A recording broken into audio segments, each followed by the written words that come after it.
என்னாச்சு? ஏன் அழறீங்க? அங்கிள் என்னாச்சு சொல்லுங்க.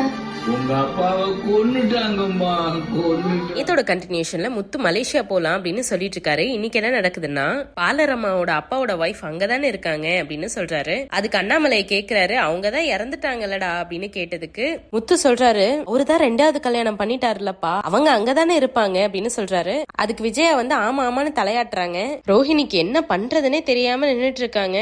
முத்து திருப்பியும் போயிட்டு வந்துடலாம்ப்பா அப்படின்னு சொல்றாரு. அதுக்கு அண்ணாமலை வந்து அது இல்லடா அப்படின்னு சொல்ல ஆரம்பிக்கிறாரு. அப்ப விஜயா வந்து ஏங்க அவன் தான் சொல்றான்ல நம்ம போவோம் அப்படின்னு சொல்றாங்க. முத்து லைட்டா சிரிக்கிறாரு. அம்மா சரின்னு சொல்றாங்க அப்படின்னு. விஜயா சொல்றாங்க, இவங்களுக்காக எல்லாம் ஒண்ணும் இல்ல, ஏதோ ரோஹிணியோட ஊருன்றதுனால போலான்னு சொல்றேன். அங்க போனா ரோஹிணியோட வீட்டை கூட பார்த்த மாதிரி இருக்கும். அப்ப அண்ணாமலை சொல்றாரு, ஏதோ நீங்க சொல்றீங்க, ஆனா உங்க அப்பா ஜெயில இருக்கும் போது நம்ம இப்ப போறது சரியா அப்படின்ற மாதிரி பேசுறாரு. அப்ப முத்து சொல்றாரு, அதெல்லாம் நம்ம மனு போட்டு ஜெயில போய் பாத்துட்டு வந்துடலாம்ப்பா, அதுவும் இல்லாம நீயும் எங்கேயும் ஃபாரின் போனது இல்ல, நம்ம எல்லாம் சேர்ந்து போயிட்டு வந்துடலாம்ப்பா, இதுல கையெழுத்து போடு, அம்மாவையும் போட சொல்லு. அண்ணாமலையும் சைன் போட ஸ்டார்ட் பண்றாரு. அப்ப முத்து சொல்றாரு, பாஸ்போர்ட் 1 வாரத்துல கைக்கு வந்துரும், அப்புறம் நம்ம மலேசியா போறோம், என்ஜாய் பண்றோம் அப்படின்னு சொல்றாரு. ஹால்ல இருந்து அப்ப ரோஹிணியும் மனோஜும் ரூமுக்கு போறாங்க. ரோஹிணிக்கு நம்ம மாட்டிக்க போறோமோன்ற பயமே வந்துருச்சு. அப்ப மனோஜ் கிட்ட கேக்குறாங்க, எதுக்கு உன் தம்பி இப்படி எல்லாம் பண்ணிட்டு இருக்கான், இப்ப எதுக்கு அவங்க எல்லாம் மலேசியா போறாங்க? அப்ப மனோஜ் சொல்றாரு, கரெக்ட் ரோஹிணி, நம்ம தான் முதல்ல போயிருக்கணும், நம்மளும் போகாம விட்டுட்டோம், அவன் முந்திக்கிட்டான் அப்படின்னு சொல்றாரு. அப்ப ரோஹிணி மைண்ட் வாய்ஸ்ல நினைக்கிறாங்க, நம்ம ஒண்ணு சொன்னா இவன் ஒண்ணு புரிஞ்சுக்கிறான்,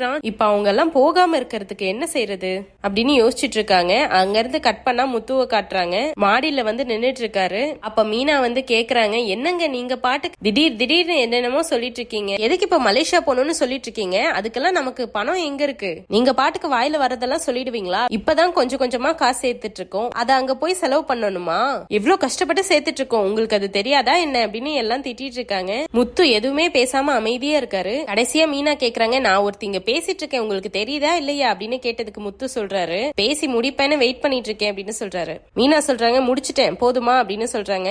அப்ப முத்து நடந்து வராரு. அப்ப சிஐடி மியூசிக் எல்லாம் போடுறாங்க. கண்ணாடி எடுத்து மாட்டுறாரு. மீனா அப்படியே முத்துவையே பாத்துட்டு இருக்காங்க. அப்ப முத்து ஒரு பொசிஷன்ல போய் நிக்கிறாரு. அத பார்த்த மீனா சொல்றாங்க, இப்ப எதுக்கு ரோட்டு பக்கம் போய் நின்னு அந்த பக்கம் இந்த பக்கம் பராக்க பாத்துட்டு இருக்கீங்க அப்படின்னு சொல்லிடுறாங்க. முத்துக்கு ரொம்ப அசிங்கமா போயிடுது. மீனாவை வர சொல்றாரு. போறாங்க. மீனாவும் முத்து கேக்குறாரு, அன்னைக்கு நைட்டு நான் என்ன சொன்னேன்? அதுக்கு மீனா சொல்றாங்க, துப்பறியும் வேலையா? முத்து சொல்றாரு, ஆமா, சினிமால எல்லாம் இப்படிதான் பண்ணுவாங்க. முத்து மீனாக்கு கண்ணாடி எடுத்து கொடுக்கறாரு. மீனா எதுக்கு அப்படின்னு கேக்குறாங்க. அப்ப முத்து சொல்றாரு, இத போட்டுக்கிட்டாதான் நீயும் என்ன மாதிரி யோசிப்ப. மீனா செம்ம ஜோக்குன்னு சொல்றாங்க. அப்ப மூளைய கண்ணாடியில வச்சிருக்கீங்களா அப்படின்னு கேக்குறாங்க. முத்துவே போட்டு விட்டுறாரு. முத்து அப்ப சொல்ல ஆரம்பிக்கிறாரு, இப்ப யார் மலேசியா போறா? மீனா ஷாக் ஆகி பாக்குறாங்க. அப்ப பாஸ்போர்ட் எடுக்கணும்னு சொன்னீங்க அப்படின்னு கேக்குறாங்க. அதுக்கு முத்து சொல்றாரு, மலேசியாக்கு போறதுக்கு மட்டுமா பாஸ்போர்ட் வேணும்? வேற எந்த நாட்டுக்கு போகணும்னாலும் வாங்கிதானே ஆகணும். இப்ப வாங்கி வைப்போம், அப்புறம் காசு வரும்போது பாத்துக்கலாம். மீனா கேக்குறாங்க, அப்ப இப்ப போலையா? முத்து அதுக்கு சொல்றாரு, அதெல்லாம் இல்ல, இப்படி சொன்னா பார்லரமா என்ன பண்ண போகுதுன்னு பாக்கதான் அப்படி சொன்னேன். மீனா சொல்றாங்க, புரியுது, அத முன்னாடியே சொல்லிருக்கலாம்ல. சரி, இப்ப இந்த ஐடியாவை வச்சு என்ன பண்ண போறோம்? முத்து அப்ப முதல்ல கண்ணாடி போடுன்னு சொல்றாரு. இப்ப முத்து சொல்றாரு, இப்ப நம்ம மலேசியாவுக்கு போறோம்னு சொல்லிட்டோம், அம்மாக்கும் அங்க போற ஆசை வந்துருச்சு, அம்மாவால மனோஜை விட்டுட்டு வர முடியாது, அவனால பார்லரமா இல்லாம வர முடியாது. அப்ப அம்மா அவங்க 2 பேரையும் மலேசியாவுக்கு வர சொல்லுவாங்க. அப்ப மீனா கேக்குறாங்க, அப்ப அவங்க 2 பேரும் கிளம்பிடுவாங்களா அப்படின்னு கேக்குறாங்க. அதுக்கு முத்து சொல்றாரு, அதுதான் இல்ல, இந்த பார்லர் அம்மாவோட மூளை அப்பதான் ரேஸ் கார் மாதிரி வேலை செய்யும், உடனே ஒரு காரணத்தை யோசிச்சு நம்ம வரலன்னு சொல்லும், அது வரமாட்டேன்னு சொல்றது இல்லாம நம்ம போறதையும் தடுக்கும். மீனா கேக்குறாங்க, அப்ப ரோஹிணி அப்படி தடுத்தா என்ன அர்த்தம் அப்படின்னு கேக்குறாங்க. அதுக்கு முத்து சொல்றாரு, அப்படி தடுத்தா அது ஏதோ நம்ம கிட்ட மறைக்குதுன்னு அர்த்தம், நல்லா யோசி அப்படின்னு முத்து சொல்றாரு. அப்ப மீனா கேக்குறாங்க, ஒரு வேலை போக ஒத்துக்கிட்டா அப்படின்னு கேக்குறாங்க. அதுக்கு முத்து வந்து, இதுவும் நல்ல கேள்விதான், அப்படி சொன்னா நம்ம சந்தேகப்பட்டது தப்புன்னு நினைச்சிட்டு நம்ம வேலையை பாட்டுக்கு பாத்துட்டு போக வேண்டியதுதான் அப்படின்னு சொல்றாரு. அப்ப மீனா சொல்றாங்க, அங்கதான் நீங்க தப்பு பண்றீங்க, நீங்க நினைக்கிற மாதிரி ரோஹிணி கிட்ட ஏதோ மர்மம் இருக்கு, அவங்க வரேன்னு சொன்னா கூட கண்டிப்பா அதுல ஏதோ ஐடியா பண்ணுவாங்க, வரேன்னு சொல்லிட்டு போக முடியாத மாதிரி ஏதாவது செஞ்சுட்டா? முத்து கேக்குறாரு, ஓ நீ அப்படி சொல்றியா, இதுவும் கரெக்டான பாயிண்ட் தான், பரவாயில்ல கூலிங் கிளாஸ் வேலை செய்யுது அப்படின்னு சொல்றாரு. அதுக்கு மீனா முறைக்கிறாங்க, அவங்க ஏதோ மறைக்கிறாங்க, அதை கண்டுபிடிக்கணும்னு மீனா சொல்றாங்க. அதுக்கு முத்து ஓகேன்னு சொல்லிட்டு கண்ணாடிய ஸ்டைலா போடலான்னு பாக்குறாரு. ஆனா அவருக்கு போட தெரியல. ஆனா மீனா மாசா போடுறாங்க. இங்க இருந்து கட் பண்ணா அடுத்த நாள் காலையில முத்து வந்து அப்பா அப்படின்னு கத்துறாரு. அப்பா நான் சாப்பிட்டேன், அப்படியே இந்த லெட்டர் பாஸ்போர்ட் ஆபீஸ்ல கொடுத்துறேன். அதுக்கு அண்ணாமலை சொல்றாரு, ஏதோ நீ சொன்ன, நான் கையெழுத்து போட்டு கொடுத்தேன், நான் வரணுமாடா, அங்க காசு எல்லாம் நிறைய செலவாகும்டா அப்படின்னு சொல்றாரு. அதுக்கு முத்து வந்து நம்ம பிளைட் செலவு மட்டும் தான்ப்பா, மத்ததெல்லாம் பார்லர் அம்மாவோட வீட்டுல தான்ப்பா, பிளைட்டும் காசு கம்மியா இருக்கிறத விசாரிச்சிட்டேன்ப்பா. அதுவும் இல்லாம மனோஜ் கல்யாணம் ஆகி 1 வருஷம் ஆக போகுது, நம்ம யாருமே அவங்க மாமனாரை போய் பார்க்காம இருக்கோம். அதுவும் அவர் ஜெயில இருக்க இந்த டைம்ல கூட நம்ம போய் பார்க்கலன்னா சம்பந்தி வீட்டுக்காரங்க வந்து பார்க்கலையே அப்படின்னு வருத்தப்படுவாங்கல்லப்பா. 2 பேருக்குள்ள அந்த இது வேணும்லப்பா அப்படின்னு கேக்குறாரு. ஆனா என்ன வார்த்தைன்னு சொல்ல தெரியல. கடைசியா ரவி அது என்னடா அப்படின்னு கேட்டதுக்கு பாண்டிங் வரணும் அப்படின்னு சொல்றாங்க. அப்ப விஜயா சொல்றாங்க, எனக்கு ஜன்னலோர சீட்டு போடு, நான் வேடிக்கை பார்த்துட்டே வருவேன் அப்படின்னு சொல்றாங்க. அதுக்கு முத்து சொல்றாரு, அப்ப பிளேன் ஏறின உடனே துண்டு போட்டு பிடிச்சிடலாம்னு சொல்லுப்பா. விஜயா வந்து ஏய் அப்படின்னு சொல்றாங்க. முத்து வந்து அப்படியே அவங்க அப்பா கிட்ட போயிடுறாரு. அப்பா நீ ஏன்பா இன்னும் பாஸ்போர்ட்டே எடுக்காம இருக்க? அதுக்கு அண்ணாமலை சொல்றாரு, வெளிநாடு போட ஐடியாவே எனக்கு இல்ல, அது மட்டும் இல்லாம அப்பெல்லாம் பாஸ்போர்ட் வாங்குறது ரொம்ப கஷ்டம்டா, இப்ப மாதிரி இல்ல. இப்ப மனோஜ் சொல்றாரு, அப்பாக்கு தான் இந்தியாக்குள்ள எங்க வேணா போலான்னு ரயில்வே பாஸ் இருந்துச்சுல, அதனால உள்ளூர்லயே இருந்துட்டா போதுன்னு நினைச்சிருப்பாரு. இப்ப விஜயா சொல்றாங்க, ஆமா ரயில் பாஸ் இருக்குன்னு தான் பேரு, இவர் எந்த ஊருக்கு என்ன கூட்டிட்டு போயிருக்காரு, இவர் கூட வேலை பார்த்தவங்க எல்லாம் அந்த பாஸ வச்சுட்டு எல்லா ஊருக்கும் போனாங்க, இவருக்கு எப்பவும் வேலை தான் அப்படின்னு சொல்றாங்க. அப்ப அண்ணாமலை சொல்றாரு, விஜயா என்ன இப்படி சொல்ற, நான் உன்னை தாஜ்மஹாலுக்கு எல்லாம் கூட்டிட்டு போனேன் இல்லையா அப்படின்னு கேக்குறாரு. அதுக்கு விஜயா சொல்றாங்க, ஆமா கல்யாணம் ஆன புதுசுல கூட்டிட்டு போனீங்க, அதுக்கப்புறம் சென்னையவே தாண்டல, ஒரு வாட்டி கூட்டிட்டு போனதை வாழ்க்கை ஃபுல்லா சொல்லி காட்டுறீங்க. ஷாஜஹான் மும்தாஜுக்காக அந்த மஹால கட்டினாங்களாம், ஆனா நீங்க அந்த ஊருக்கு போய் காட்டினதுக்கே பெரிய விஷயமா சொல்லிட்டு இருக்கீங்க. இப்ப முத்து சும்மா இல்லாம, ஏன்பா ஷாஜஹான் மும்தாஜ் இந்த உலகத்தை விட்டு போனதுக்கு அப்புறம் தான்ப்பா அந்த மஹாலையே கட்டினாங்க. அதுக்கு விஜயா வந்து ஏய் எங்க இவன் ஒரேடியா என்ன போக சொல்றானா? முத்து அதுக்கு நான் ஒன்னும் அந்த மாதிரிலாம் சொல்லப்பா அப்படின்னு சொல்லிடுறாரு. அண்ணாமலை கேக்குறாரு,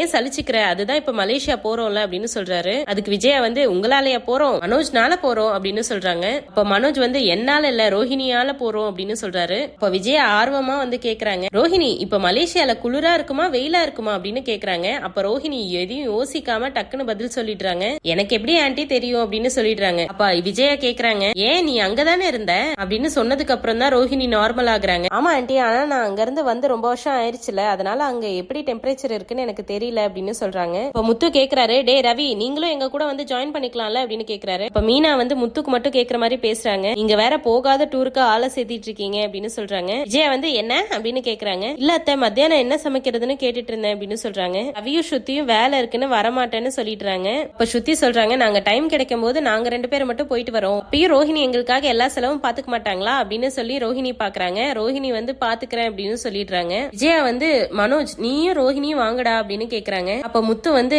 அட இது நல்ல ஐடியாவா இருக்கே அப்படின்னு சொல்றாரு. இப்ப ரோஹிணி சொல்றாங்க, அங்க எதுக்கு ஆன்ட்டி அப்படின்னு கேக்குறாங்க. அப்ப விஜயா கேக்குறாங்க, உங்க அப்பாவை பாக்கணும்னு உனக்கு ஆசை இல்லையா, அவருக்கும் உன்னை பாக்கணும்னு ஆசை இருக்கும்ல, உனக்கு நல்லா தெரிஞ்ச ஊரு, நீயும் வந்தா எங்க எல்லாரையும் எல்லா இடத்துக்கும் கூட்டிட்டு போவல்ல. அப்ப மனோஜ் கேக்குறாரு, ரோஹிணி அப்ப நம்மளும் அப்படின்னு கேக்குறாரு. அப்ப ரோஹிணி சொல்றாங்க, என்ன மனோஜ் விளையாடுறியா, இங்க நம்ம 30 லட்சம் ரூபாய் கடனாளியா இருக்கும், அதை அடைக்கணும், எவ்வளவு வேலை இருக்கு. அதுக்கு மனோஜ் வந்து ஆமா டீலர்ஸ் வேற கால் பண்ணிட்டே இருக்காங்க, அங்க வரலம்மா, இவ்வளவு பிரச்சனை வச்சுட்டு நாங்க எப்படி வர்றது அப்படின்னு சொல்றாரு. அப்ப ரோஹிணி சொல்றாங்க, அது மட்டும் இல்ல ஆண்டி, நான் எங்க அப்பா ஒரு பிசினஸ் மேனா பாத்திருக்கேன், ஆனா ஒரு கைதியா அவரை ஜெயில போய் பார்க்க எனக்கு மனசே வரல அப்படின்னு நடிக்கிறாங்க. மீனாவும் பாத்துக்கிறாங்க. ஓஹோ அப்படின்னு முத்து சொல்றாரு, அப்பா யாரு வந்தாலும் வரலனாலும் நம்ம மலேசியாவுக்கு போறது கன்ஃபார்ம் அப்படின்னு சொல்றாரு. அண்ணாமலையும் சிரிக்கிறாரு. ரோஹிணி பார்த்து முறைக்கிறாங்க. இப்ப எல்லாரும் போயிட்டாங்க, முத்துவும் மீனாவும் மட்டும் பேசிக்கிறாங்க. மீனா சொல்றாங்க, ஏங்க நீங்க சொன்ன மாதிரியே அவங்க வரலன்னு சொல்லிட்டாங்க. முத்து சொல்றாரு, எனக்கு தெரியும் மீனா இந்த கேடு இப்படிதான் பண்ணுன்னு, அடுத்தது நம்மளும் போக விடாத மாதிரி ஏதோ ஒண்ணு பண்ணு பாரு, அப்ப கன்ஃபார்மா தெரிஞ்சிரும் இது மலேசியால இருந்து வரலன்றத பாப்போம் அப்படின்னு சொல்லிட்டு கிளம்புறாரு. இங்க இருந்து கட் பண்ணி மனோஜையும் ரோஹிணியும் ரூம்ல காட்டுறாங்க. ரோஹிணி அழுகுற மாதிரி ஆக்டிங் கொடுத்துட்டு இருக்காங்க. மனோஜ் கேக்குறாரு, ரோஹிணி என்னாச்சு ரோஹிணி ஏன் அழுற அப்படின்னு கேக்குறாரு.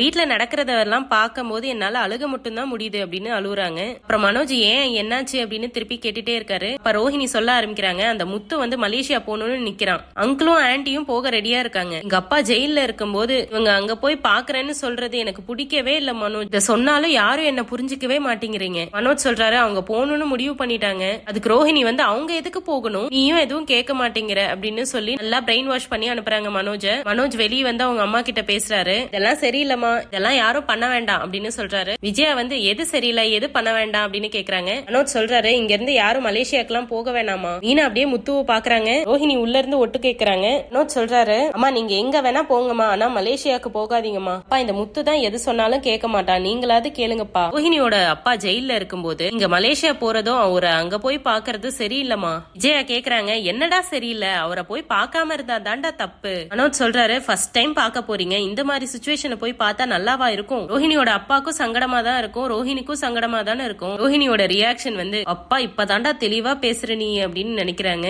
முத்து கேக்குறாரு, அப்படின்னு யாரு சொன்னா? பார்லர் அம்மா சொல்லிச்சா அப்படின்னு கேக்குறாரு. அதுக்கு மனோஜ் சொல்றாரு, யார் சொன்னா என்னடா, போக வேணான்னு சொல்றேன்ல. அதுக்கு முத்து சொல்றாரு, என்னடா நீ புரியாம பேசுற, இப்ப நம்ம சொந்தக்காரங்க ஃப்ரெண்ட்ஸ் யாராவது உடம்பு முடியலன்னா ஆஸ்பத்திரியில இருக்காங்க, அவங்கள போய் நம்ம பார்த்தா என்னன்னு சொல்லுவாங்க, நமக்காக 4 பேர் இருக்காங்கன்னு நினைப்பாங்கல்ல. அதே மாதிரி பார்லர் அம்மாவோட அப்பா ஜெயில இருக்கும்போது நாம அங்க போய் பார்த்தா நமக்கும் 4 பேர் இருக்காங்கன்னு அவருக்கும் ஆறுதலா இருக்கும்ல. அப்ப அண்ணாமலை சொல்றாரு, மனோஜ் முத்து சொல்றது சரிதான், இப்ப வரைக்கும் சம்பந்திக்கிட்டு நம்ம போன்ல கூட பேசினது இல்ல, போய் நேர்ல பார்த்து ஆறுதல் சொல்லிட்டு வரலாம்ல. அதுக்கு மனோஜ் வந்து, அவர் வெளியில வந்ததுக்கு அப்புறம் போலாம்லப்பா, இப்ப ஜெயில இருக்கும்போது நீங்க போய் பாக்குறது ரோஹிணி மனசுக்கு கஷ்டமா இருக்காதா? அதுக்கு முத்து சொல்றாரு, டேய் அது பார்லர் அம்மா போய் பார்த்தா தாண்டா கஷ்டமா இருக்கும், நம்ம போனா அதெல்லாம் ஒண்ணும் இல்ல அப்படின்னு சொல்றாரு. அப்ப மீனா சொல்றாங்க, சரிதாங்க, நாளைக்கே அவர் வெளியே வந்ததுக்கு அப்புறம் நம்மள சம்பந்தி வீட்டுக்காரங்க வந்து பார்க்கவே இல்லைன்னு நினைக்க மாட்டாரா? ரோஹிணிக்கு என்ன பண்றதுனே தெரியாம டென்ஷன்ல இருக்காங்க. விஜயாவும் கரெக்ட் தானே அப்படின்னு யோசிக்கிறாங்க. முத்து சொல்றாரு, இப்ப வெளியே வந்து அவர் கேட்டா நம்ம என்ன சொல்ல முடியும்? சரி, அவர் ஒரு நாள் ஜெயில இருந்து ரிலீஸ் ஆறாருன்னே வெயி, அந்த கதையை பார்லரமா தான் சொல்லணும் அப்படின்னு சொல்லிட்டாரு. அதுக்கு அண்ணாமலை வந்து, கதையா அப்படின்னு கேக்குறாரு. அதுக்கு முத்து சமாளிக்கிறாரு, இல்லப்பா அவர் எப்ப வருவாருன்றத பார்லரமா தானே சொல்லணும் அப்படின்னு சொன்னேன், அவர் வெளியே வந்ததுக்கு அப்புறம் நம்ம போய் பார்த்தா நம்ம கஷ்டத்துல இருக்கும்போது யாருமே வரலையே, இப்ப மட்டும் வராங்களேன்னு அவர் பார்க்க மாட்டாரா? சொல்லு மீனா அப்படின்னு சொல்றாரு. மீனாவும் சொல்றாங்க, ஆமாங்க, ஒருத்தங்க கஷ்டத்துல இருக்கும்போது நம்ம போய் பார்க்கலன்னா அப்புறம் ஒரு கேள்வி கேட்கும் போது அத்தை என்ன பதில் சொல்லுவாங்க அப்படின்னு சொல்றாங்க. விஜயாவும் எல்லாமே நல்லா யோசிக்கிறாங்க. அண்ணாமலை சொல்றாரு, விஜயா முத்து சொல்றது கரெக்ட் தானே? அதுக்குள்ள மனோஜ் சொல்றாரு, அவன் சொல்றதெல்லாம் கேட்காதமா, அவன் எப்ப பாரு இதே மாதிரிதான் உளறிட்டே இருப்பான். அப்ப விஜயா அப்படியே பல்ட் அடிக்கிறாங்க, அவன் எப்பயுமே உளருவான்டா, ஆனா இப்ப அவன் கரெக்டா தான் பேசுறான். முத்துக்கு இதை கேட்டதும் பயங்கர ஷாக் ஆயிடுச்சு. மனோஜ் வந்து, அம்மா என்னம்மா சொல்றீங்க அப்படின்னு கேக்குறான். அதுக்கு விஜயா வந்து, அவன் கிண்டலுக்கு சொல்றானோ இல்ல நிஜமாவே சொல்றானோ, ஆனா அவன் சொல்றது நியாயமா தான் இருக்கு. அண்ணாமலை கேக்குறாரு, விஜயா நீ தான் பேசுறியா, நிஜமாவே முத்து பேசுறது கரெக்ட் நான் சொல்றேன் அப்படின்னு கேக்குறாரு. விஜயா சொல்றாங்க, இந்த விஷயம் கரெக்டா இருக்குன்னு சொன்னேன், நாளைக்கே சம்பந்தி வந்து என்ன ஏன் பார்க்க வரல அப்படின்னு கேட்டா நான் எங்க போய் மூஞ்ச வச்சுக்கிறது அப்படின்னு சொல்றாங்க. இப்போ முத்து, அதானே அடகு கடலையா போய் வச்சுக்க முடியும் அப்படின்னு நக்கல் பண்றாரு. மனோஜ் சொல்றாரு, டே சும்மாரடா, அம்மா நான் சொல்றத கொஞ்சம் கேளுங்கம்மா அப்படின்னு சொல்ல வராரு. ஆனா விஜயா வந்து, இல்லடா உங்களுக்கு கல்யாணம் ஆகி 1 வருஷத்துக்கு மேல ஆகுது, இப்ப வரைக்கும் உங்க மாமனார நாங்க பார்த்ததே இல்ல, அவர் வெளியே இருக்கும் போதே நம்ம போய் பாத்துருக்கணும், இப்பவும் பார்க்காம இருக்கிறது தப்பு, அங்க போயிட்டு வந்துடுறோம் அப்படின்னு சொல்லிட்டு கிளம்பிடுறாங்க. மனோஜ் வந்து அவங்க அப்பா கிட்ட பேச வராரு. அதுக்கு அண்ணாமலை வந்து, இந்த விஷயத்துல நான் பேச ஒண்ணும் இல்ல அப்படின்னு சொல்லிடுறாரு. அங்க இருந்து மனோஜ் உள்ள வராரு. ரோஹிணி மனோஜை பார்த்து முறைச்சிட்டே போறாங்க. இப்ப முத்துவும் மீனாவும் தனியா வந்து பேசுறாங்க. அப்ப முத்து சொல்றாரு, நான் சொன்னேன்ல அந்த பார்லர் அம்மா நம்ம போக விடாம ஏதோ ஒண்ணு பண்ணுன்னு. அதுக்கு மீனா சொல்றாங்க, ஆமாங்க அவங்கதான் ஏதோ ஒண்ணு சொல்லி உங்க அண்ணன் அனுப்பி வச்சிருக்காங்க, ஆனா அத்தை நீங்க சொல்றது சரின்னு ஒத்துக்கிட்டாங்க. இப்ப முத்து சொல்றாரு, அவங்க மலேசியா சம்பந்திய பார்க்க ரெடி ஆயிட்டாங்க, இப்ப யாரு சொன்னாலும் ஒத்துக்க மாட்டாங்க, ஆனா திரும்பவும் அந்த பார்லர் அம்மா பிளான கெடுக்க ஏதாவது திட்டம் போடும், அப்ப நான் பிடிக்கிறேன் அப்படின்னு சொல்றாரு. அங்க இருந்து கட் பண்ணா ஸ்ருதியும் ரவியும் காட்டுறாங்க. ரவி வந்து ஏன் லேட்டு அப்படின்னு கேக்குறாங்க. இன்னைக்கு நிறைய டப்பிங் இருக்கு அப்படின்னு ஸ்ருதி சொன்னாங்க. நான் எனக்கு இன்னைக்கு ஒண்ணு தோணுச்சு, நான் டப்பிங் பண்ணிட்டு இருந்தப்போ ஒரு சீன் வந்துச்சு, இந்த சீன்ல அந்த பொண்ணு வந்து டிவோர்ஸ் கேட்டுச்சு, இந்த பொண்ணோட ஹஸ்பண்ட் இப்ப பாரு வேலை பார்த்துட்டே இருக்கிறதுனால இந்த பொண்ணு கூட டைமே ஸ்பெண்ட் பண்ணாதனால அந்த பொண்ணு டிவோர்ஸ் கேட்டுச்சு. ரவி வந்து அதனால என்ன அப்படின்னு கேக்குறாரு. ஸ்ருதி சொல்றாங்க, இதேதான் நமக்கும் அப்புறம் நாளைக்கு நடக்கும், ஒரு நாளைக்கு நம்ம எவ்வளவு நேரம் ஸ்பெண்ட் பண்றோம் அப்படின்னு கணக்கு போடுறாங்க. பார்த்தா 2.5 மணி நேரம் தான் வருது. இரு நான் போய் எல்லார்ட்டையும் கேக்குறேன் அப்படின்னு போய் ரோஹிணி மீனா கிட்ட எல்லாம் கேக்குறாங்க. முதல்ல ரோஹிணியும் மனோஜும் கால்குலேட் பண்ணி சொல்றாங்க. பார்த்தா அவங்க 9 ஹார்ஸ் கூட ஸ்பெண்ட் பண்றாங்க. முத்து கிட்டயும் மீனா கிட்டயும் கேட்டா 10 ஹார்ஸ் ஸ்பெண்ட் பண்றோம் அப்படின்னு சொல்றாங்க. அப்ப நாங்க தான் ஒன்னா ஸ்பெண்ட் பண்றது இல்லன்னு ஸ்ருதி கோச்சிக்கிறாங்க. அப்ப முத்து ஒரு ஐடியா சொல்றாரு, அப்ப நீங்களும் எங்க கூட கிளம்பி மலேசியா வந்து டைம் ஸ்பெண்ட் பண்ணுங்க அப்படின்னு சொல்றாரு. ஸ்ருதியும் ஆமா ரவி நம்ம கண்டிப்பா லீவ் போட்டுட்டு போலாம் அப்படின்னு சொல்லிடுறாங்க. ரவி வேலை இருக்குன்னு சொல்றாரு. அப்ப ஸ்ருதி ஐடியா கொடுக்குறாங்க, மலேசியன் டிஷஸ் எல்லாம் கத்துக்க போறேன்னு சொல்லிட்டு லீவ் போட்டு வா அப்படின்னு சொல்றாங்க. அங்க இருந்து கட் பண்ணா நைட் முத்துவும் மீனாவும் பேசிக்கிறாங்க. இப்ப மீனா கேக்குறாங்க, ஏங்க ஏன் இப்படி பண்றீங்க, நீங்களே மலேசியா போறேன்னு சும்மா தான் சொல்லிட்டு இருக்கீங்க, ஏற்கனவே அத்தையும் மாமாவும் வரேன்னு சொல்லிட்டு இருக்காங்க, இப்ப ரவியும் ஸ்ருதியும் வேற வரேன்னு சொல்றாங்க, அவங்க லீவ் எல்லாம் சொன்னதுக்கு அப்புறம் இதெல்லாம் சும்மா பொய்ன்னு சொன்னா அவங்க ஏமாந்துட மாட்டாங்களா அப்படின்னு கேக்குறாங்க. இப்ப முத்து சொல்றாரு, அது எனக்கும் தெரியும், ஆனா ரவியும் ஸ்ருதியும் வரேன்னு சொல்றப்போ பார்லர் அம்மா மூஞ்சி பாத்தியா, முகம் அப்படியே ரெட் சிக்னல் போட்ட மாதிரி கோவமா செவந்துருச்சு, மொத்த குடும்பமும் போறோம் அப்படின்னு சொல்றதுனால பார்லர் அம்மா கண்டிப்பா சும்மா இருக்காது, பிளான் போட்டுட்டு தான் உள்ள உட்காந்துருக்கும், அதே போகாம இருக்கிறதுக்காக ஏதாவது செஞ்சு விட்டு பாரு அப்படின்னு சொல்றாரு. என்ன கேக்குறாங்க, ஒருவேளை நம்ம போற மாதிரி வந்துருச்சுன்னா அப்படின்னு கேட்டாங்க. அதுக்கு முத்து வந்து 100% நடக்காது, அப்படியே நடந்தாலும் பாத்துக்கலாம் அப்படின்னு சொல்லிட்டாரு. மீனா சொல்றாங்க, இப்ப ட்ரிப்பு போகாம இருந்தோம்னா ஸ்ருதி ரொம்ப கோச்சிக்குவாங்க அப்படின்னு சொல்றாங்க. அதுக்கு முத்து வந்து அவங்க வேற எங்கேயாவது தனியா போய்கிட்டோம் அப்படின்னு சொல்றாரு. நம்ம கூட தான் போல அப்படின்னு மீனா கேக்குறாங்க. உனக்கு எங்க போகணும் அப்படின்னு முத்து கேக்குறாரு. ஊட்டிக்கு போகணும் அப்படின்னு கேக்குறாங்க. கண்டிப்பா கூட்டிட்டு போறேன்னு முத்து சொல்லியிருக்காரு. அங்க இருந்து கட் பண்ணா ரோஹிணி வித்யா வீட்டுக்கு வந்திருக்காங்க. வித்யா கிட்ட எல்லாத்தையும் சொல்றாங்க. ஏதாவது ஐடியா சொல்லு அப்படின்னு கேக்குறாங்க. வித்யா சொல்றாங்க எல்லா தப்பையும் ஒத்துக்கிட்டு கால்ல விழுந்துரு அப்படின்னு சொல்றாங்க. ரோஹிணி பார்த்து முறைக்கிறாங்க. அப்ப ரோஹிணி சொல்றாங்க நீ அந்த பிரவுன் மணிக்கு போன் பண்ணி வர சொல்லு அப்படின்னு சொல்றாங்க. அவரும் வராரு. வித்யாவை பார்த்தது நல்லா இருக்கியான்னு கேக்குறாரு. உள்ள வந்து ரோஹிணி பார்த்ததும் நல்லா இருக்கியா அப்படின்னு கேட்க போறாரு. ஆனா அப்படியே சைலண்ட் ஆயிடுறாரு. அப்ப மைண்ட் வாய்ஸ்ல நினைக்கிறாரு ஆஹா இவ இருந்தா வில்லங்கமாச்சு, நம்மள வம்புல மாட்டி விட்டுருவாளே அப்படின்னு நினைச்சிட்டு வித்யா பாப்பா நான் கிளம்புறேன் அப்படின்னு கிளம்ப போறாரு. வித்யா எங்க போறீங்க அப்படின்னு கேக்குறாங்க. அதுக்கு அவர் சொல்றாரு இங்க பாரு பாப்பா உனக்காக ஒரு 2-3 விஷயம் பண்ணேன். ஆனா இந்த பாப்பா கூட சேர்ந்தா நான் கிரிமினலா மாறிடுவேன். அப்ப ரோஹிணி ரொம்ப கெஞ்சி கேக்குறாங்க நான் சொல்றது கேளுங்க சார் ப்ளீஸ் அப்படின்னு சொல்லிட்டு அவங்களோட பிளான் எல்லாத்தையும் டீடைலா எக்ஸ்பிளைன் பண்றாங்க. நமக்கு காட்டல. அவர் வந்து இதுக்கு நான் ஒத்துக்க மாட்டேன் அப்படின்னு சொல்றாரு. வித்யாவும் ரோஹிணியும் ரொம்ப கெஞ்சி கேக்குறாங்க. கடைசியா ஒத்துக்கிறாரு. இதோட கடைசி தான், இதுக்கு மேல வரமாட்டேன் அப்படின்னு சொல்லிடுறாரு. அப்படியே அதோடயே நிறுத்துறாங்க இன்னைக்கு எபிசோட. நாளைன்னு காட்டுறாங்க.